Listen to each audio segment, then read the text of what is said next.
Hello നമസ്കാരം, Tara's wonder കിച്ചണിലേക്ക് എല്ലാവർക്കും സ്വാഗതം. നമുക്കിന്നൊരു ഡിന്നർ റെസിപ്പി കണ്ടു നോക്കാം. അപ്പോൾ അത് പനീർ ബട്ടർ മസാലയാണ്. എൻ്റെ വീഡിയോയുമായിട്ടാണ് ഞാൻ വന്നേക്കണത്.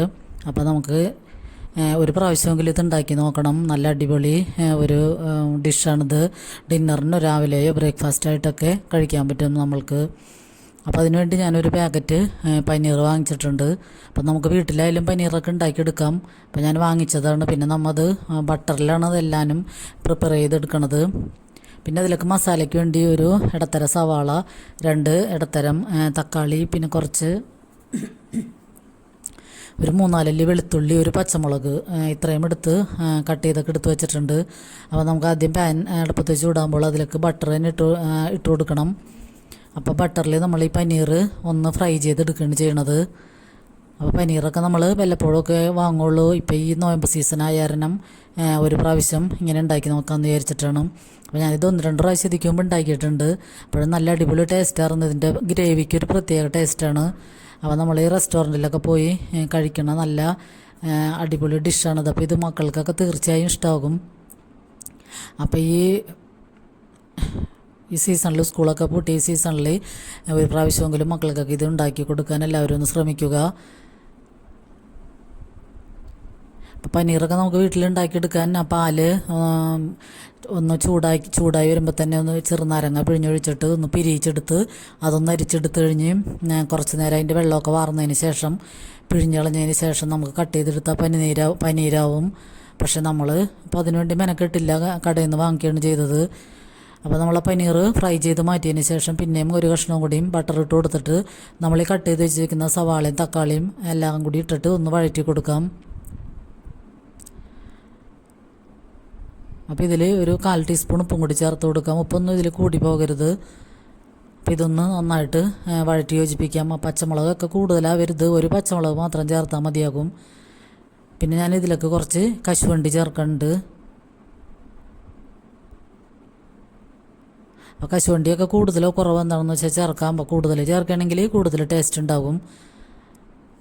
അപ്പോൾ നമ്മൾ റെസ്റ്റോറൻറ്റിൽ നിന്നൊക്കെ കഴിക്കുമ്പോൾ അടിപൊളി ടേസ്റ്റ് വന്നത് കശുവണ്ടിയൊക്കെ നന്നായിട്ട് അവർ ചേർത്തിട്ടാണ്. പിന്നെ ബട്ടറൊക്കെ കൂടുതൽ ചേർക്കുമ്പോഴാണ് ഈ മസാലയ്ക്ക് കൂടുതൽ ടേസ്റ്റ് ഉണ്ടാവുന്നത്.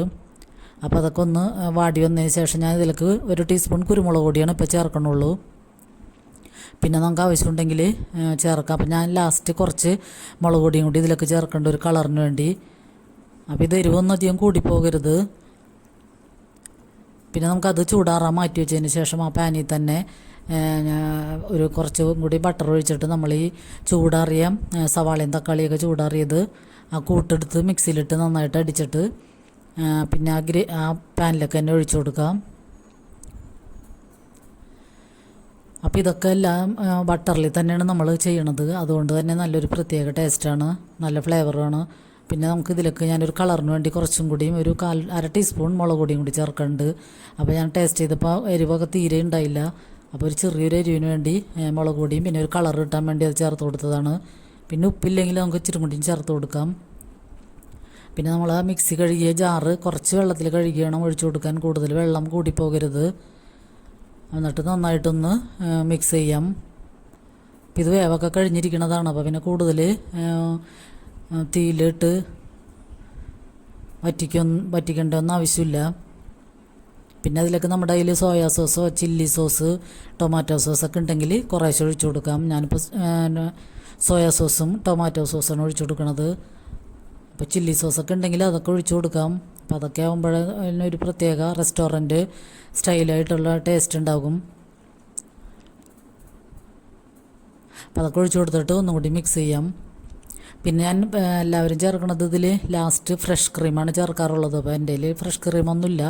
അപ്പോൾ അതുകൊണ്ട് ഞാൻ കോക്കനട്ട് മിൽക്ക് പൗഡർ കുറച്ച് വെള്ളത്തിലെടുത്തിട്ട് നല്ല കട്ടിയിൽ കലക്കിയെടുത്തിട്ട് അതാണ് ലാസ്റ്റ് ചേർത്ത് കൊടുക്കുന്നത്. അപ്പോൾ അതും കൂടി ചേർത്ത് കഴിയുമ്പോഴത്തേനും നല്ല അടിപൊളി ടേസ്റ്റാണ്. വേണമെങ്കിൽ നമുക്കൊരു നുള്ള് പഞ്ചസാരയും കൂടി ചേർത്ത് കൊടുക്കാം. ഞാനിപ്പോൾ പഞ്ചസാരയൊന്നും ചേർക്കണില്ല. അപ്പോൾ പിള്ളേർക്കൊക്കെ ഈ ഗ്രേവി നല്ല അടിപൊളി ആയിട്ട് കൂട്ടാൻ പറ്റും, അവർക്ക് നല്ല ഇഷ്ടമാകും. അപ്പോൾ ഇത് ഞങ്ങൾ പൂരിയുടെ കൂടെയാണ് ഇത് ഡിന്നറിന് കഴിച്ചത്. അപ്പോൾ ഇത് ചപ്പാത്തിയുടെ കൂടെയോ പൂരിയുടെ കൂടെയോ ബ്രെഡിൻ്റെ കൂടെയൊക്കെ കഴിക്കാൻ അടിപൊളി കോമ്പിനേഷനാണ്.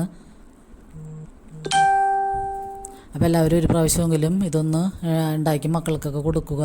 അപ്പോൾ എല്ലാവർക്കും ഇതിഷ്ടാവും. അപ്പോൾ ഈ ഗ്രേവി ഒന്ന് തിളച്ച് വരുമ്പോൾ തന്നെ നമുക്ക് ഈ വറുത്ത് വെച്ചിരിക്കുന്ന പനീർ ഇട്ട് കൊടുക്കാം.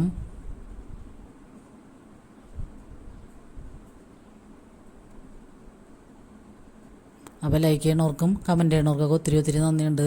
അപ്പം നിങ്ങളുടെ വിലയേറിയ ലൈക്ക് ഇനിയും വേണം.